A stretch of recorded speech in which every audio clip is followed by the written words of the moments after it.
നമുക്കറിയാം പലപ്പോഴും ഈ ഡയബറ്റിസ് എന്ന് അല്ലെങ്കിൽ ഒരു പ്രമേഹം, ഷുഗർ എന്നൊക്കെ പറയുമ്പോൾ നമുക്കറിയാം അതൊരു എന്താ പറയുക ജനറ്റിക്കൽ അല്ലെങ്കിൽ ഒരു ഫെമിലിയലായിട്ട് വരുന്നൊരു സംഭവമാണ്. അപ്പം ഞാനിപ്പോൾ എന്തോരം ട്രീറ്റ് ചെയ്താലും വലിയ കാര്യമൊന്നുമില്ല, അങ്ങനെയൊക്കെ തന്നെ പോട്ടെ എന്നുള്ളൊരു മെൻറ്റാലിറ്റിയാണ് എല്ലാവർക്കും. പക്ഷേ ചില സമയത്ത് നമ്മൾ മനസ്സിലാക്കുന്നുണ്ട് ഇത് ജനറ്റിക്കൽ ആയിട്ട് മാത്രമല്ല, ഈ ടൈപ്പ് 2 ഡയബറ്റിസ് ആണെങ്കിൽ അല്ലാതെയും വരാം, അത് നമുക്ക് പ്രിവെൻറ്റ് ചെയ്യാൻ പറ്റും എന്നുള്ളൊരു സംഭവം ആൾക്കാർക്ക് അറിയില്ല.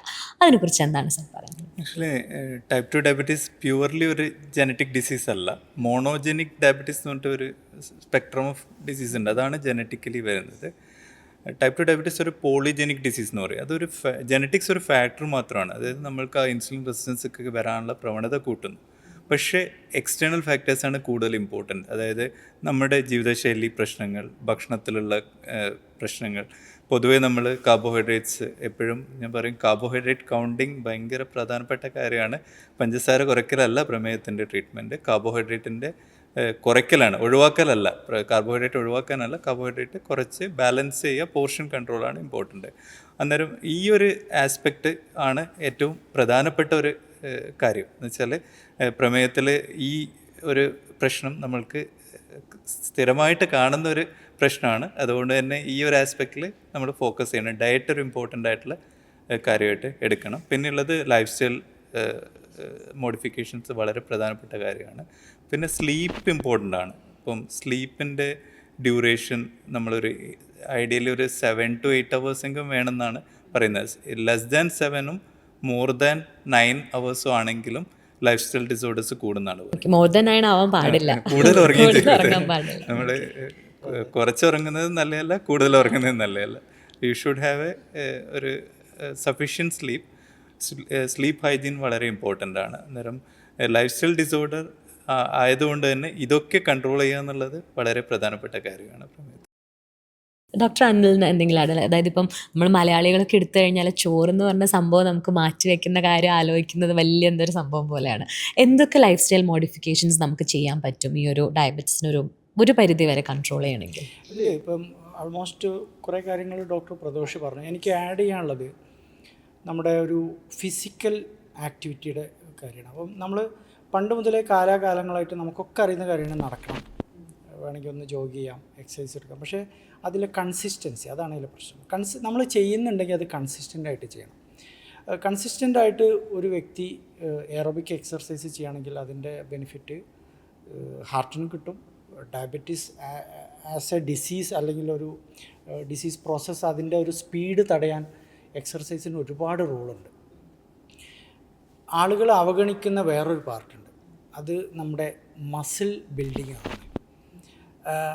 എസ്പെഷ്യലി ഞാനിപ്പോൾ എൻ്റെ എല്ലാ പേഷ്യൻസിനോടും ഡയബറ്റിക് ആണെങ്കിൽ ഞാൻ തൈ മസിൽസ് കോൺസെൻട്രേറ്റ് ചെയ്യാൻ പറയും. I think I am right. കാരണം നമ്മുടെ ബോഡിയിൽ ഇപ്പം നമ്മളൊരു കാർബോഹൈഡ്രേറ്റ്, നിങ്ങളിപ്പം രാവിലെ കുറച്ച് ദോശ കഴിച്ചെന്നിരിക്കാം, ആ ദോശയുടെ കാർബ് നിങ്ങളുടെ ബ്ലഡിലെത്തി. അപ്പോൾ ആ ബ്ലഡിലെത്തിയ കാർബ് ദഹിപ്പിക്കാൻ പിന്നെ ബോഡി കിടന്ന് നെട്ടോട്ട് ഓടുകയാണ്. ബോഡിക്ക് അത് ചിലവഴിക്കണം. അപ്പോൾ ആ ചിലവഴിക്കാൻ വേണ്ടിയിട്ട് ഈ ഇൻസുലിൻ അവിടേക്ക് പാഞ്ഞിറങ്ങുന്നുണ്ട്. ഇൻസുലിന് പിന്നെ ഇത് എവിടേക്കെങ്കിലും എത്തിച്ച് അതങ്ങ് ക്ലീൻ ആക്കണം. നമ്മുടെ ബോഡിയിൽ ഈ ഗ്ലൂക്കോസിൻ്റെ ഒരു കൺസപ്ഷൻ, അതിൻ്റെ ഉപയോഗം ഏറ്റവും നടക്കുന്നത് മസിൽസാണ്. അപ്പം സ്വാഭാവികമായിട്ടും മസിൽസിൻ്റെ ഇത് കൂടുകയാണെങ്കിൽ ബോഡിക്ക് എളുപ്പമാണ്. ബോഡിക്ക് ആ മസിൽസിലേക്ക് ഇതിനെ തള്ളി വിട്ടാൽ മതി, അപ്പം ബ്ലഡിലെ ലെവൽ ഇതാവും. അപ്പം ഇതിൻ്റെ ഒരു ബെനിഫിറ്റും എഫക്റ്റും അറിയാൻ കുറച്ച് പ്രായമാകുമ്പോഴാണ്. പ്രായമാകുമ്പോൾ എങ്ങനെയാണെന്ന് വെച്ചാൽ ഇപ്പം 40 വയസ്സ് കഴിഞ്ഞാൽ എല്ലാവരുടെയും മസിൽസ് ശോഷിച്ച് തുടങ്ങും. ആ ശോഷിക്കുന്ന മസിൽസ് പിന്നെ ഓട്ടോമാറ്റിക്കലി ഉണ്ടാവില്ല. സാർക്കോപീനിയ എന്ന് പറയും. അത് ഉണ്ടാക്കണമെങ്കിൽ നമ്മൾ എഫേർട്ട് ഇട്ടേ മതിയാവും, താനുണ്ടാവില്ല. ചുമ്മാ നടന്നാലും ഉണ്ടാവില്ല. കുറച്ച് വെയിറ്റ് എക്സർസൈസ് ചെയ്യണം. 50-60 ഇയേഴ്സൊക്കെ ആകുമ്പോഴേക്ക് പല ഡയബറ്റീസിൻ്റെയും കാലുകൾ ശ്രദ്ധിച്ചാൽ ഭയങ്കര മെലിഞ്ഞിട്ടായിരിക്കും. അവർക്ക് മസിൽസ് ഉണ്ടാവില്ല. മാത്രമല്ല ഈ മസിൽ മാസ് കുറഞ്ഞ ഒരു ഡയബറ്റീസ് വ്യക്തിയുടെ ഷുഗർ കൺട്രോളും കോംപ്ലിക്കേഷൻ റേറ്റൊക്കെ ഭയങ്കര കൂടുതലായിരിക്കും. അപ്പോൾ ഞാൻ പറയുന്നത് എന്താ വെച്ചാൽ, ഞാനിപ്പോൾ എൻ്റെ പേഷ്യൻസിനോടൊക്കെ പറയുന്ന പോലെ എല്ലാവരോടും എറോബിക് എക്സർസൈസിന് പുറമെ മസിൽ ബിൽഡിങ്ങും ഞാൻ സ്ട്രെസ് ചെയ്തിട്ട് പറയും. എസ്പെഷ്യലി പിന്നെ ഇപ്പം നമ്മളിപ്പം കാണുന്നൊരു ഇതെന്ന് വെച്ചാൽ ഇപ്പം എല്ലായിടത്തും ജിമ്മുണ്ടല്ലോ, ആ ഒരു ആളുകൾ നമ്മളത് പറയുമ്പോഴേക്ക് they are happy. And they follow it. അപ്പോൾ അതൊരു ഫാക്ടർ. രണ്ടാമത്തത് നമ്മുടെ ഫുഡിൽ നമ്മൾ കുട്ടികളെ കുട്ടികളാണല്ലോ പുറത്തുനിന്നുള്ള പാക്കറ്റ് ഫുഡ്സൊക്കെ വാങ്ങിക്കുക. കുട്ടികളെ നമ്മൾ പഠിപ്പിക്കേണ്ട ഒരു കാര്യമുണ്ട്, ലാബിൽ വായിക്കുക. ഇപ്പം നമ്മളൊരു പാക്കറ്റ് ഒരു സാധനം വാങ്ങിച്ചാൽ അതിൽ ലാബിൽ കുറേ കാര്യങ്ങൾ എഴുതിയിട്ടുണ്ടാവും. ലാബിൽ എഴുതിയതിൻ്റെ ഒരു പ്രത്യേകത ഉണ്ട്, എന്താണെന്നറിയാം, അത് അവർ വളരെ ട്വിസ്റ്റ് ചെയ്തിട്ട് എഴുതാം. ഇപ്പം അതിൽ കാർബോഹൈഡ്രേറ്റ് ഏതാണെന്ന് നമുക്ക് മനസ്സിലാക്കാൻ കഴിയില്ല. മാൾട്ടോ ഡെസ്ട്രി എന്ന് എഴുതിയിട്ടുണ്ടാവും. ഇത് കാർബാന്ന് പലർക്കും അറിയില്ല. ഫ്രക്ടോസ് അല്ലെങ്കിൽ ഇൻവേർട്ട് ഷുഗർ, അങ്ങനെയൊക്കെ ഓരോ വേർഡ്സ് ഉണ്ട്. അപ്പോൾ അതിന് പിന്നെ പലപ്പോഴും പറയുന്നത് വെച്ചാൽ നമുക്ക് വായിച്ചാൽ മനസ്സിലാവാത്ത കുറേ കെമിക്കൽ നെയിം അതിലുണ്ടെങ്കിൽ അത് വാങ്ങരുത് എന്നാണ് പറയുന്നത്. ഇപ്പം നിങ്ങളൊരു ലേസിൻ്റെ പാക്കറ്റ് എടുത്ത് നോക്കുക, അതിൽ കുറച്ചെണ്ണം നിങ്ങൾക്ക് മനസ്സിലാവും, ബാക്കിയുള്ളൊന്നും നിങ്ങൾക്ക് വായിച്ചാൽ എന്താണെന്ന് മനസ്സിലാവും, അത് വാങ്ങരുത്. അത് ഫുള്ള് പിന്നെ അഡിക്റ്റീവ് കെമിക്കൽസാണ്. ഇപ്പം ലേസ് പോലുള്ള ഫുഡിൻ്റെ ഒരു പരസ്യമുണ്ട്, nobody can eat just one. നിങ്ങൾ ലേസിൻ്റെ ഒന്ന് കഴിച്ചാൽ നിങ്ങൾക്ക് അടുത്തത് എടുക്കാൻ തോന്നും. അപ്പോൾ അതിൻ്റെ ഒരു കാര്യം എന്താ വെച്ചാൽ there is a lot of research going in food industry. അതെന്താണ്, ഒരു വ്യക്തിയെ കൊണ്ട് എങ്ങനെ മാക്സിമം കഴിപ്പിക്കും. അപ്പോൾ അവരൊരു അത് it's not a simple thing, it's a scientific thing. അവർ ഒരു സ്വീറ്റ് സ്പോട്ട് കണ്ടെത്തും. ആ ഒരു പെർട്ടിക്കുലർ അളവിൽ ഇൻഗ്രീഡിയൻസ് ഉണ്ടെങ്കിൽ അഡിക്ഷൻ സ്റ്റാർട്ട് ചെയ്യും. അപ്പോൾ അവർ അതിലേക്ക് എത്തിക്കും. അതിലേക്ക് വേണ്ട സാധനങ്ങളൊക്കെ അതിൽ ചേർത്തിട്ട്. അപ്പം നമ്മൾ ഈ പ്രോസസ്ഡ് ഫുഡ്സും പുറത്തുനിന്ന് വാങ്ങിക്കുന്ന ഫുഡ്സിലും ഇത് വല്ലാതെ ഉണ്ടാവും. എസ്പെഷ്യലി കാർഡിയക് സൈഡിലൊക്കെ പറയുകയാണെങ്കിൽ ട്രാൻസ് ഫാറ്റ്, നമ്മളത് കുറേ കാലം ഷെൽഫ് ലൈഫ് കിട്ടാൻ വേണ്ടിയിട്ടൊക്കെ ചെയ്യുന്നതാണ്, ടേസ്റ്റ് കിട്ടാനും. ട്രാൻസ് ഫാറ്റ് എന്നൊക്കെ പറഞ്ഞാൽ WHO ഇൻഡസ്ട്രിയൽ ലെവലിൽ നിരോധിച്ച സാധനമാണ്. പക്ഷേ നമ്മളെ എല്ലാ ബേക്കറിയിലും, നമ്മുടെ നാട്ടിലെ എല്ലാ ജംഗ്ഷനിൽ ചെന്നാലും ജംഗ്ഷനിൽ ഉണ്ടാകുന്നത് 3 ബേക്കറി ആയിരിക്കും. റോഡ് തിരിയുന്നിടത്തൊക്കെ ബേക്കറീസ് ആയിരിക്കും. ഈ ബേക്കറി ഐറ്റംസിലൊക്കെ ട്രാൻസ് ഫാറ്റ് ഉണ്ട്. അപ്പോൾ ഈ ട്രാൻസ് ഫാറ്റും അതിനോടനുബന്ധിച്ചുള്ള കാര്യങ്ങളൊക്കെ ഈ നമ്മുടെ ഈ ഇൻസുലിൻ റെസിസ്റ്റൻസിലും കാലക്രമേണ അത് നമ്മുടെ രക്തധമനികളിൽ ഈ ക്രോണിക് ഇൻഫ്ലമേഷൻസ് ഉണ്ടാക്കും. ചെറിയ കുട്ടികൾ they should be aware of all these things. അപ്പോൾ എനിക്ക് തോന്നുന്നത് ഒരു മേ ബി ഒരു 10-20 ഇയേഴ്സ് കഴിയുമ്പോൾ ഡയബറ്റീസ് ഭയങ്കരമായിട്ട് കൂടാൻ സാധ്യതയുണ്ട്. ഇപ്പം നമ്മൾ കുട്ടികളിൽ തന്നെ ഫാറ്റി ലിവറും പ്രമേഹ രോഗവും ഒക്കെ സാധാരണ ടൈപ്പ് 1 ഡയബറ്റീസ് ആയിരുന്നു ഒരു 10 കൊല്ലം മുന്നേക്ക് നമ്മൾ കണ്ടിരുന്നത് കുട്ടികളിൽ. പക്ഷേ ഇപ്പം ടൈപ്പ് 2 ഡയബറ്റീസ് ഓവർടേക്ക് ചെയ്യാൻ പോവുകയാണ്. കുട്ടികളിൽ ഫാറ്റി ലിവർ കാണുന്നുണ്ട്. പിന്നെ ഡോക്ടർ അനിൽ സലീം പറഞ്ഞ പോലെ ഈ ഫുഡ് പാക്കിങ്ങും ആഡ്സൊക്കെ പലപ്പോഴും നമ്മളെ മിസ്ഡയറക്റ്റ് ചെയ്യും. എന്താ വെച്ചാൽ ഷുഗർ ഫ്രീ ബിസ്ക്കറ്റ്, അത് നമ്മുടെ ഡയബറ്റീസ് പേഷ്യൻസ് എപ്പോഴും കഴിക്കുന്നത്. പക്ഷേ ഈ ഷുഗർ ഫ്രീ എന്ന് വെച്ചാൽ അതൊരു ടാക്റ്റിക്കാണ്. ഷുഗർ ഫ്രീ ഒരിക്കലും കാർബോഹൈഡ്രേറ്റ് ഫ്രീ അല്ല. ഇതിലൊക്കെ കാർബോഹൈഡ്രേറ്റ് ആണ്. അന്നേരം ഇൻ ഇഫക്റ്റ് നമ്മളെ ബോഡിയിൽ എത്തുമ്പോൾ കാർബോഹൈഡ്രേറ്റ്സ് ആണ് ഗ്ലൂക്കോസ് ലെവൽ സ്പൈക്ക് ചെയ്യുന്നത്, ഷുഗർ മാത്രമല്ല സ്പൈക്ക് ചെയ്യുന്നത്. അന്നേരം നമ്മളെപ്പോഴും ഈ ഷുഗറിനോടുള്ള നമ്മുടെ ആ ഒരു തെറ്റായിട്ടുള്ള ഒരു കാറ്റഗറൈസേഷൻ വരുന്നതുകൊണ്ട് ഷുഗർ മതി, ഷുഗർ നിർത്തിയ ഈ ഷുഗർ എന്ന് പറഞ്ഞ പേര് തന്നെ തെറ്റാണ്. അതാണ് ആദ്യത്തെ പ്രശ്നം. ഷുഗർ അല്ല, അത് പ്രമേഹ രോഗമാണ്. പ്രമേഹ രോഗമല്ല, പ്രമേഹം കൊണ്ട് ജീവിക്കുന്ന ഒരവസ്ഥയാണ്. പ്രമേഹത്തെ രോഗമായിട്ട് കണക്കാക്കേണ്ട ആവശ്യമില്ല. ഷുഗർ എന്ന് നമ്മൾ ശീലിച്ചിട്ട് ഈ ഷുഗർ ഒഴിവാക്കിയ പ്രമേഹം മാറി എന്നുള്ളൊരു ഒഴിവാക്കാം. അതൊരു മിത്തായി മാറി. അത് ശരിക്കും ഒരു മിത്താണ്, റിയാലിറ്റി അല്ല. ഷുഗർ അല്ല പ്രശ്നം. അന്നേരം ഷുഗർ ഫ്രീ ബിസ്ക്കറ്റ് എന്ന് പറഞ്ഞിട്ട് എടുത്തിട്ട് ഒരു 10 ഷുഗർ ഫ്രീ ബിസ്ക്കറ്റ് എടുക്കും. പിന്നെ ശരിക്കും നമ്മളിപ്പോൾ കണ്ടിന്യൂസ് ഗ്ലൂക്കോസ് മോണിറ്ററിങ് ചെയ്യുന്നതുകൊണ്ട് അറിയാം ഇത്ര എടുത്തു കഴിഞ്ഞാൽ ഷുഗർ എത്രയാണ് ഷൂട്ടപ്പ് ചെയ്യുകയെന്ന് അറിയാം. ഷുഗർ ഫ്രീ എന്ന് പറഞ്ഞിട്ട് കാര്യമില്ല, കാർബോഹൈഡ്രേറ്റ് ആണ് അതിൽ കൂടുതലായിട്ടുള്ളത്. അന്നേരം ഈ തെറ്റിദ്ധാരണ ഭയങ്കര ഇമ്പോർട്ടൻ്റ് ആയിട്ടുള്ള കാര്യമാണ്. പിന്നെയുള്ളത് നമ്മൾ ഇത്തവണത്തെ ഡയബറ്റീസ് ഡേയുടെ മെസ്സേജ് എന്ന് വെച്ചാൽ WHO ഡയബറ്റീസ് ഡേ മെസ്സേജ് എന്ന് വെച്ചാൽ diabetes among different life stages എന്ന് പറയും. എന്താ അതിൻ്റെ ഇമ്പോർട്ടൻസ് എന്ന് വെച്ചാൽ ഈ ലൈഫ് സ്റ്റേജസ് എന്ന് വെച്ചാൽ പണ്ടൊക്കെ നമ്മൾ ടൈപ്പ് 2 ഡയബറ്റീസ് പ്രായമുള്ള ആൾക്കാർ, തടിയുള്ള ആൾക്കാരുടെ അസുഖമായിട്ടാണ് പറയുന്നത്. പക്ഷേ ഇപ്പം കുട്ടികൾ തൊട്ട് കാണുന്നുണ്ട്. PCOD കഴിഞ്ഞ പ്രഗ്നൻസിയിൽ ജസ്റ്റേഷണൽ ഡയബറ്റീസ് ആയിട്ട് കാണും. പിന്നെ എല്ലാ പ്രായത്തിലും കാണുന്നുണ്ട്. അപ്പോൾ ഈ ഒരു അവസ്ഥ എല്ലാ പ്രായക്കാരെയും ബാധിക്കുകയാണ്. പിന്നെ കുട്ടികളെ ബാധിക്കുമ്പോൾ നമുക്കുള്ള കൺസേൺ ഇതാണ്, അത് കുട്ടികളുടെ ഭക്ഷണ രീതി പാരൻസാണ് ഇൻഫ്ലുവൻസ് ചെയ്യുന്നത്. അന്നേരം പാരൻസിന് ആക്ച്വലി എങ്ങനെയാണ് കഴിക്കേണ്ടതെന്ന് അറിയില്ല എന്നുള്ളതാണ് ഒരു ഫാക്റ്റ്. നമ്മൾക്ക് ആർക്കും അറിയില്ല. ഇപ്പോഴുള്ള അണ്ടർസ്റ്റാൻഡിങ് ആണ് ഇതൊക്കെ. നമ്മൾ കാർബോഹൈഡ്രേറ്റ് കൗണ്ടിങ്ങിനെ പറ്റി അറിയാം. ഷുഗർ അല്ല വില്ലൻ, ഷുഗർ അതിന് പ്രശ്നങ്ങളുണ്ട്. ഷുഗറിന് പ്രശ്നമില്ല എന്നല്ല ഞാൻ പറയുന്നത്. ഷുഗർ വളരെ കൂടുതൽ കഴിച്ചു കഴിഞ്ഞാൽ എല്ലാ പ്രശ്നമാണ്. പിന്നെ നമ്മൾ കാണുന്ന പല പ്രശ്നങ്ങളും ഹിഡൻ ഷുഗേഴ്സ് കൊണ്ട് വരുന്നതാണ്. ഹിഡൻ ഷുഗറിലാണ് ഈ കാർബോഹൈഡ്രേറ്റ് വരുന്നത്. അന്നേരം ഷുഗർ ഒഴിവാക്കി ഷുഗർ ഫ്രീ ബിസ്ക്കറ്റ് ഒഴിവാക്കി കഴിക്കുക എന്ന് വെച്ചാൽ അത് നല്ലൊരു തെറ്റിദ്ധാരണയാണ്. അത് ഞാൻ എപ്പോഴും പേഷ്യൻസിൻ്റെ അടുത്തും കാണുന്നത്. ഇപ്പം റൗണ്ട്സ് എടുക്കാൻ പോകുമ്പോഴും പേഷ്യൻസ് പറയും, സാറേ ഞാൻ ഒരു 4 ഷുഗർ ഫ്രീ ബിസ്ക്കറ്റേ കഴിച്ചുള്ളൂ. ഞാൻ പറയും കുഴപ്പമില്ല, കുറച്ച് കഴിഞ്ഞിട്ട് നോക്കിയാൽ അറിയാം ഷുഗർ ഫ്രീ ബിസ്ക്കറ്റിൻ്റെ എഫക്റ്റ് എത്രയാണെന്ന് നമുക്ക് കണ്ടാൽ അറിയാമെന്ന് മനസ്സിലാവുമെന്ന് പറയും. അതൊരു യാഥാർത്ഥ്യമാണ്.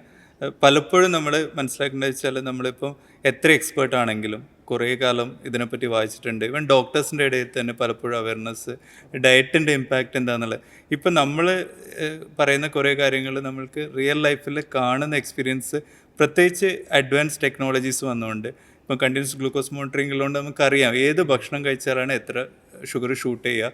അന്നേരം പേഷ്യൻസിനെ എഡ്യൂക്കേറ്റ് ചെയ്യാൻ യൂസ് ചെയ്യാറുണ്ട് നമ്മൾ. പലപ്പോഴും പേഷ്യൻസ് ഗോതമ്പ് ദോശ കഴിച്ചിട്ട് പറയും, ഗോതമ്പ് ദോശയല്ലേ കുഴപ്പമില്ല ഡോക്ടറെ, റാഗിയുടെ പുട്ടാണ് കഴിച്ചത്. റാഗിയുടെ പുട്ട് കഴിച്ചിട്ട് പിന്നെ 2 മണിക്കൂർ കഴിഞ്ഞിട്ട് ഷുഗർ നോക്കുമ്പോൾ എത്രയാണ് 320.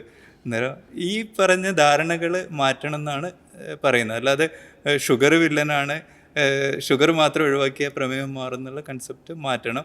പിന്നെ നമ്മുടെ പ്ലേറ്റിനെ പറ്റി ധാരണ വേണം. പ്ലേറ്റിൽ എപ്പോഴും ഒരു 1/4 നമ്മൾ കാർബോഹൈഡ്രേറ്റ്സ്, അത് റിഫൈൻഡ് കാർബോഹൈഡ്രേറ്റ്സ് എന്ന് പറയും. നമ്മൾ സാധാരണ കഴിക്കുന്ന ദോശ, ചപ്പാത്തി, പുട്ട് എല്ലാം റിഫൈൻഡ് കാർബോഹൈഡ്രേറ്റ്സ് ആണ്. അതൊരു 1/4 എടുക്കുക.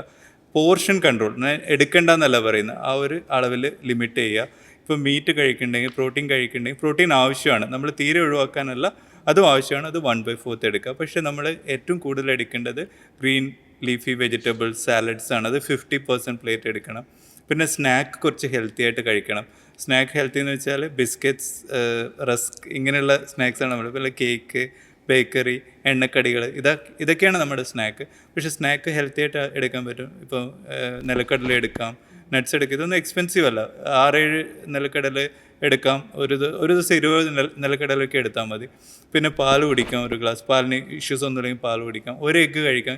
കൂടുതൽ എഗ്ഗ് കഴിക്കണമെന്ന് പറയില്ല, പക്ഷേ പ്രോട്ടീനായിട്ട് എഗ് വൈറ്റ് കൂടുതൽ ഉൾപ്പെടുത്താം. പിന്നെയുള്ളത് നമ്മൾ ചിയാ സീഡ്സ് പോലുള്ള സാധനങ്ങൾ വേണമെങ്കിൽ തൈരിലോ പാലിലോ മിക്സ് ചെയ്തിട്ട് ഒരു സ്നാക്കായിട്ട് യൂസ് ചെയ്യാം. കുറച്ചുകൂടി ഹെൽത്തി ചോയ്സിലേക്ക് പോവുക. പിന്നെ വെള്ളം നന്നായിട്ട് കുടിക്കുക. ഈ രീതിയിൽ ഭക്ഷണം എടുത്താൽ നമുക്ക് വിശപ്പുണ്ടാവില്ല. പക്ഷേ നമ്മളിപ്പം കാർബോഹൈഡ്രേറ്റ്സ് എടുക്കുമ്പോഴുള്ള പ്രശ്നം, റിഫൈൻഡ് കാർബോഹൈഡ്രേറ്റ്സാണ് ഞാൻ പറയുന്നത്. നമ്മൾ പുട്ട്, ഇഡ്ഡലി, ദോശ, ഇതൊക്കെ എടുക്കുമ്പോഴുള്ള പ്രശ്നം എന്ന് വെച്ചാൽ പെട്ടെന്ന് ഗ്ലൂക്കോസ് കൂടും. ഇത് നമുക്ക് ശരിക്കും അറിയാൻ പറ്റും. നമ്മൾ CGM കണ്ടിന്യൂസ് ഗ്ലൂക്കോസ് മോണിറ്ററിങ് ചെയ്യുമ്പോൾ പെട്ടെന്ന് ഗ്ലൂക്കോസ് കൂടും.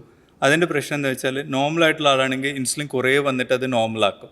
ഈ ഇൻസുലിൻ നോർമലാക്കുമ്പോൾ നമ്മൾ ഷുഗർ കുറയും. ഇത് പെട്ടെന്ന് കൂടുന്നതുകൊണ്ട് പെട്ടെന്ന് കുറയും. അന്നേരം നമുക്ക് നല്ല ക്രേവിങ് വരും, വിശപ്പ് വരും. അന്നേരം എന്തെങ്കിലും എടുത്ത് കഴിക്കുന്നതോ റസ്ക്, ബിസ്ക്കറ്റ്, അത് വീണ്ടും ഇതേ പ്രോസസ്സ് കൂട്ടും, കുറയും. ഈ കൂട്ടൽ കുറയ്ക്കൽ കുറേ മൗണ്ടൻസ് ഉണ്ടാക്കുന്നുണ്ട് നമ്മുടെ ബോഡിയിൽ. അത് നമ്മൾ അറിയില്ല. അതിൻ്റെ ആഫ്റ്റർ ഇഫക്റ്റാണ് ഇൻസുലിൻ കൂടുന്ന അവസ്ഥ.